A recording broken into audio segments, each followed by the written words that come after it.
Olá pessoal, continuando o nosso assunto sobre as mudanças de estado físico, nesse vídeo eu trago para vocês algumas situações em que essas mudanças estejam envolvidas, para a gente fixar melhor esse conteúdo.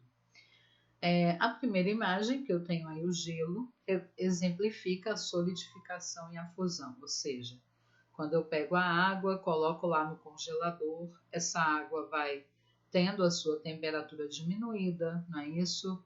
À medida que ela vai diminuindo a temperatura, ou seja, ela vai perdendo calor para o congelador, as suas moléculas vão ficando mais comportadas, mais paradinhas e solidificam, ou seja, passam do estado líquido para o estado sólido. Já quando eu pego esse gelo e retiro, não é isso? Coloco em contato com a superfície do ambiente, ele vai ganhando calor até que chega a uma determinada temperatura e ele começa a derreter, ou seja, começa a sofrer a fusão. Ele passa novamente do estado sólido para o estado líquido, como a gente observa aí na imagem. A segunda figura, que é do copo com água gelada, cheio dessas gotículas de água, que você já deve ter percebido em várias situações, exemplifica para a gente a condensação, também chamada de liquefação. Quando você coloca água ou qualquer outro líquido gelado em um copo, você observa o surgimento dessas gotículas na superfície externa do copo. De onde vem essa água? Bom, essa água está presente na atmosfera. Nós vimos que a nossa atmosfera ela é composta por uma certa quantidade de água no estado de vapor, ou seja, no estado gasoso. Quando você coloca um líquido gelado no copo, a temperatura pelo lado de fora, ao redor do copo, diminui. Então, essa água que se encontra no estado gasoso, ela vai reduzindo a sua energia, porque a temperatura diminuiu, e ela vai passando do estado gasoso para o estado líquido, formando essas gotículas aí que ficam aderidas na superfície externa do copo. Um outro exemplo de condensação é quando você está cozinhando arroz ou qualquer outro alimento e coloca a tampa na panela. Quando você retira a tampa, você vê uma série de gotículas na face interna dessa tampa. O que aconteceu? À medida que o alimento estava cozinhando, a água que compõe esse alimento começou a vaporizar, ou seja, passar do estado líquido para o estado gasoso. Essa água no estado gasoso, ao tocar as superfícies mais frias da tampa, quer queira, quer não, a temperatura da tampa é bem menor do que a temperatura do fundo da panela. Essa água que está no estado de vapor, ao tocar as superfícies mais frias da tampa, passa novamente do estado gasoso para o estado líquido, formando aquelas gotículas, né, visíveis ali na tampa da panela. Quando você dá aquela baforada no espelho e fica embaçado, não é isso como a gente diz? É porque junto com a sua expiração sai uma certa quantidade de vapor de água. Esse vapor de água, ao tocar as superfícies frias do espelho ou do vidro, não é isso? Sofre condensação, ou seja, passa do estado gasoso para o líquido, formando aquelas gotículas que deixam a superfície embaçada. Bom, são vários exemplos de condensação que a gente colocou aqui para vocês. A sublimação, que a gente viu que é a passagem do estado sólido diretamente para o estado gasoso. O exemplo que eu trouxe é o do gelo seco e das bolinhas de naftalina. O gelo seco ele recebe esse nome porque ele não é feito de água. Ele é uma outra substância química que está solidificada. O gelo seco é feito por dióxido de carbono no estado sólido. O dióxido de carbono é popularmente conhecido pelo nome de gás carbônico. Então, quando ele está no estado sólido, ele recebe o nome de gelo seco. O gelo seco, ele não derrete, ele sublima, ele passa diretamente do sólido para o gasoso. Algumas pessoas compram gelo seco para colocar em bebidas nas festas, dá um efeito esfumaçado, né? É bem bonito. Nos shows, não é isso? Nos palcos, geralmente costuma-se usar o gelo seco também para dar o efeito esfumaçado característico dos palcos, tá bom? Algumas situações em que o gelo seco possa vir a ser utilizado. O que temos que saber é que o gelo seco ele não derrete, porque ele não é feito de água. Ele é gás carbônico no estado sólido. E ele sublima, ou seja, a temperatura ambiente ele passa diretamente do sólido para o gasoso. O mesmo acontece com as bolinhas de naftalina, que são aquelas bolinhas que a gente usa como inseticida, né? para espantar insetos como baratas, traças e também seres humanos, porque ela tem um cheiro bem forte, bem característico, como nós sabemos. Você observa, quando você coloca uma bolinha de naftalina na gaveta, ela não derrete. Só que com o passar do tempo, ela vai tendo o seu volume reduzido, até desaparecer totalmente.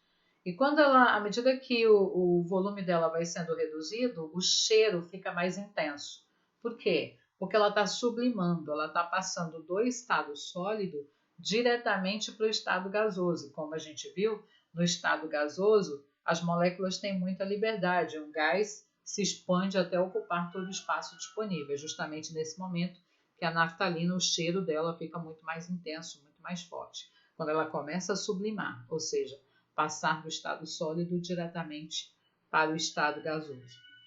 A formação da geada é um exemplo bem típico da ressublimação, que é o contrário da sublimação, também chamada de sublimação inversa, que é a passagem do estado gasoso diretamente para o estado sólido. Ocorre em regiões frias, onde o vento frio, não é isso?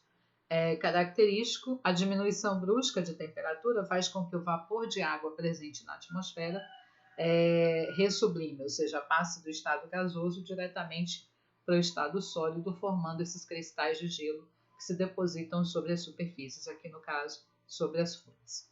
Bom? E nós chegamos na vaporização. A vaporização, como nós já sabemos, é a passagem do estado líquido para o estado gasoso. A matéria ganha energia, ela passa do estado líquido para o gasoso, ela sofreu vaporização. A vaporização ela pode ocorrer por três maneiras: por evaporação, por calefação e por ebulição. A evaporação ocorre a temperatura ambiente, tá? Gradualmente, como quando a gente coloca roupa para secar no varal. O que acontece?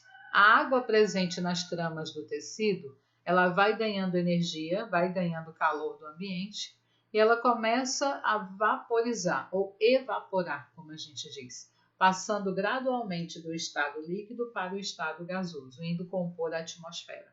Aí, nesse momento, quando toda a água da roupa evaporou, a gente diz que a roupa secou. A evaporação também é utilizada nas salinas para a extração do sal de cozinha. Uma técnica onde a água do mar ela vai ser canalizada e transportada para amplas piscinas amplas e rasas, onde com o passar do tempo ela vai ganhando, a água vai ganhando o calor do sol, vai evaporando e ali no tanque fica só o sal de cozinha, que depois vai ser purificado e comercializado, como nós bem sabemos. Tá? A evaporação é a vaporização que ocorre à temperatura ambiente, ou seja, gradualmente, exposta ao ambiente, a água vai ganhando calor e vai evaporando, passando aí do estado líquido para o estado gasoso. A segunda situação representa a calefação. O que seria a calefação? É quando há aumento brusco de temperatura. E aí é como água em chapa quente, como está exemplificado aí na figura. Quando você coloca a água numa panela que está muito quente ou numa chapa quente, você observa, a gente diz que a água meio que frita, né? Entre aspas. Parece que ela está fritando realmente. Por quê?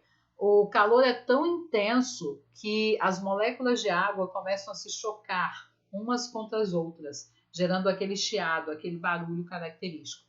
E à medida que a calefação vai acontecendo, claro, como nós sabemos, a água vai passando do estado líquido diretamente para o estado gasoso.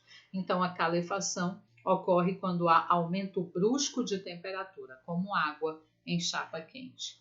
E a ebulição acontece quando o líquido vai ganhando calor até adquirir uma temperatura em que ele ferva.